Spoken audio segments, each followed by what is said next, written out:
Hey, this is Eddie from New Man Series. Hope you're enjoying the videos.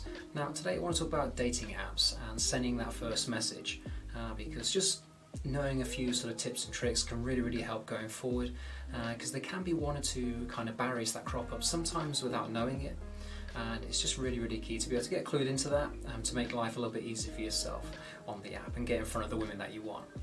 So the key thing to remember first, one barrier that it's easy to forget is that she has so much choice on these apps. You need to grab her attention because there are so many guys that she has sort of a choice from, and being able to grab her attention quickly really helps going forward. So you can't do what's called slow playing things. So starting with messages that don't grab her attention are always a bad idea. So messages with hi, how are yous, how you doing, what's up, it's just a bad idea because the phone is obviously a little bit different to everyday life in that you're not meeting someone person to person, so you don't have that energy that naturally exists between you. So you need to sort of stimulate that energy really quickly, and a great first message will do that. So what do I mean by great first messages? Well, treat it as a conversation she's already having in her head. So she's put together profile pictures and text, and there's no reason why you can't sort of take those images or text and bring it into the present as if it's a conversation that she's been having, that she's been thinking about, because she has chosen those pictures specifically, and then just bring it into the here and now for a conversation. And what you want to do is comment on actions surrounding those things. So everything that's going on, every picture or bit of text, there can be an interaction that's related to it. Things that's going on around that she's doing, or maybe she's the center of attention of that thing, whatever. It can be with a camera, it can be with people around her, but it's a great way to think about the message. So an example might be she loves baking. Perhaps I know a lot of girls do. Now you might send something on the lines of, hi, how are you? Oh, you like baking? I like baking too. I mean, it's okay. But there's no specific thread for her to draw on. There's no real energy to sort of pull her into the conversation, and you can slip into that territory of being forgotten as well. So a different way to think about it is, oh, you're really into baking. How do you get that light, fluffy texture to the cake?